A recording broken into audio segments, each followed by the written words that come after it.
everyone. This is Anjali Koche from India News Network. So today we'll discuss about the virtual bilateral summit that happened between Indian Prime Minister Narendra Modi and the Prime Minister of the UK, Boris Johnson, and the key highlights of the summit. And in this exclusive interview, we had with us Lord Dollar Popat, who is a senior member of the House of Lords in the UK.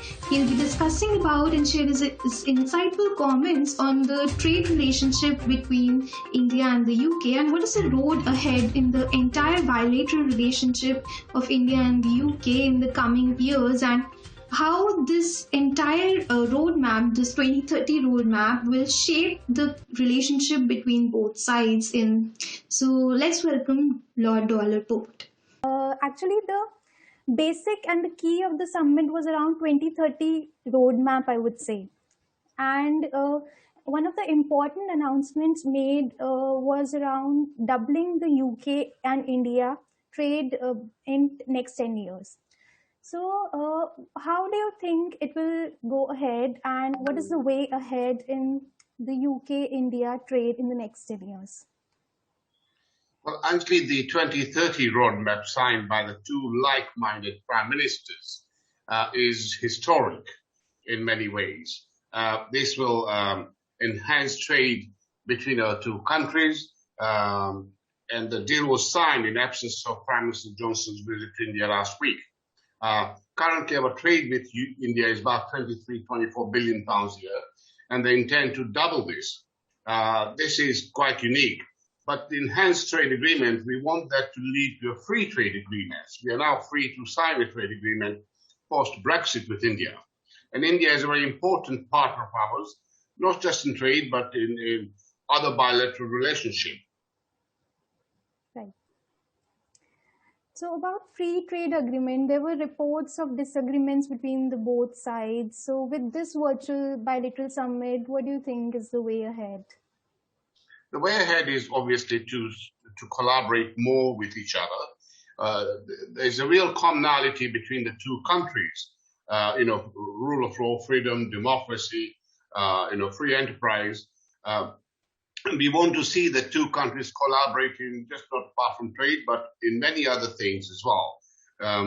So it's in political, strategic, defense, climate change. These are all the areas we need to address as two free and democratic countries. Right.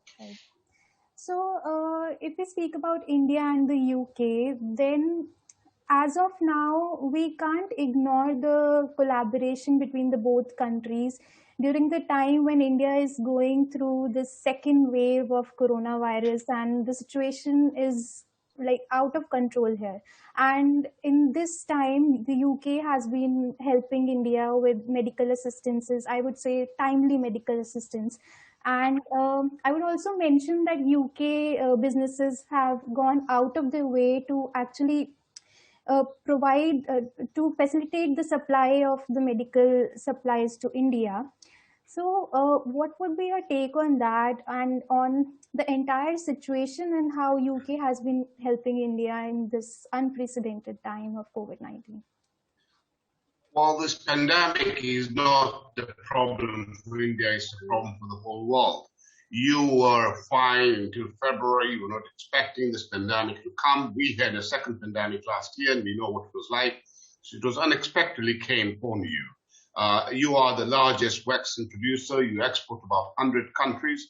We bought those vaccines during our second pandemic here, and also paracetamol. So you helped us so much during our difficult time. It is our job now to help India. And India and UK is a very, very special relationship between the two countries, with 1.8 billion Indian diaspora living in UK. And making a very positive contribution to our economy.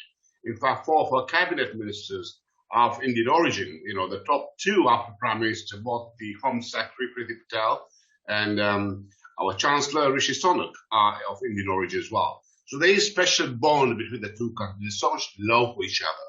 And remember that this money raised is not from Indian diaspora. Even the host community, the English people themselves have come together to support India at this difficult time. Right, right.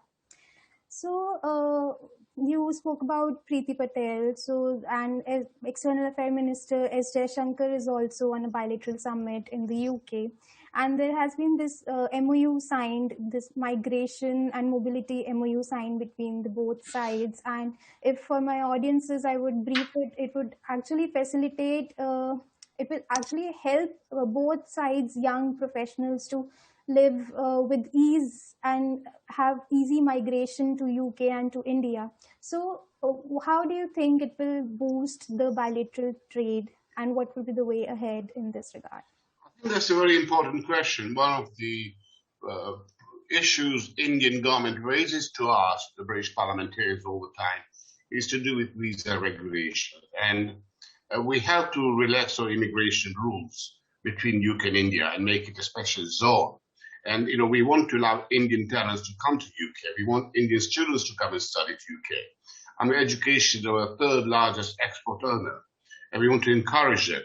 We also want to allow, once graduated, to work here, to get experience maybe 1 or 2 years before they go back to the country of origin. Right, right. So in this regard, we really look forward to have amazing collaboration between India and the UK, and I hope this will boost India-UK trade to some extent as well. Now, coming to other areas of discussion in the virtual bilateral summit, held yesterday. Another area of discussion was about cyberspace cooperation between India and the UK, and both leaders emphasized that it is a really important area of discussion. Because threats are growing, and online threat has really become a thing now, and businesses need to work harder and protect their business privacy.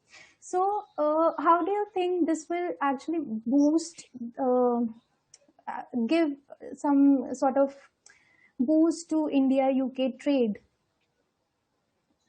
Well, as I said, this 2030 roadmap is Partner Enhanced Trade Agreement is to do with the political side, strategic side, and most important, you rightly raised the security aspect of it.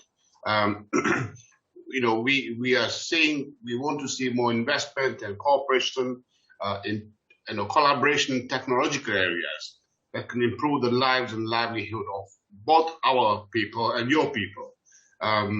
So it is an important area that we want to address, and it's an area which is quite often ignored and quite difficult area to address, but working together we can do better.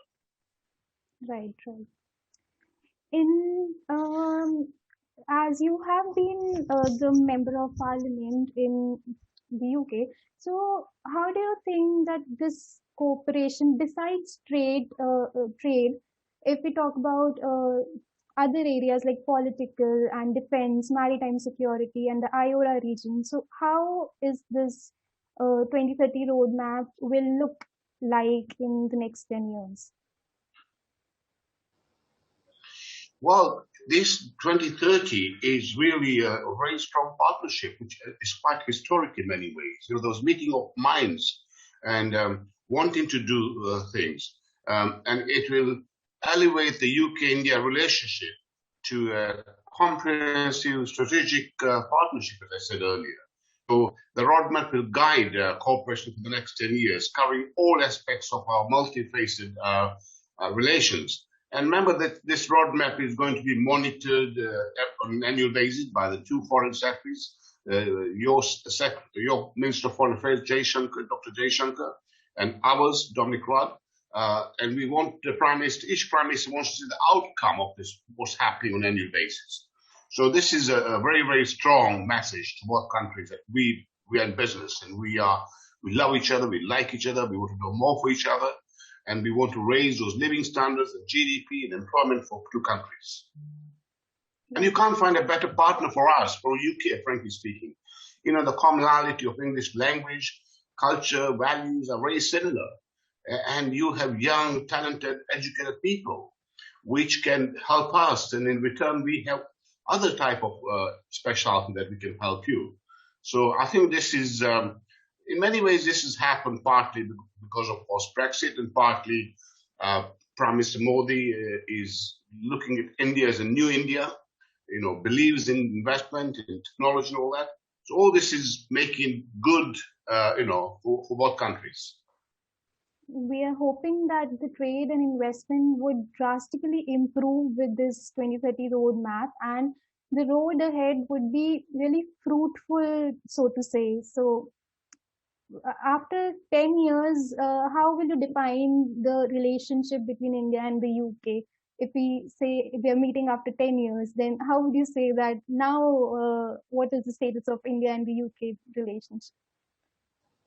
Well, India is the biggest invested UK. It's bigger than the 27 European countries put together. And you will see this investment from India coming to UK and vice versa will be not double, I will say it will be about 4 times. And we'll build this very strong bond that we need to live in this very vulnerable, world.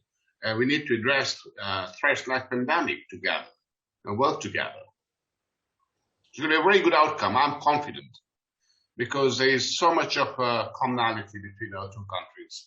Apart from the Indian diaspora living here, as I said earlier, language, democracy, rule of law, and each country is attractive to each other for investment. Your ease of doing business is now 47. You were 101 before Modi came in. You made it very attractive for UK businesses to invest in India. And we are ranked number 7 in the world. We've always been good for investment. We believe it's trade and investment that can get people out of poverty, create wealth, create jobs, bring better GDP, improve our infrastructure. That's how we really hope that partnership will turn out to be. So thank you so much for joining in such a short notice, and it was a really insightful conversation with you. Thank you.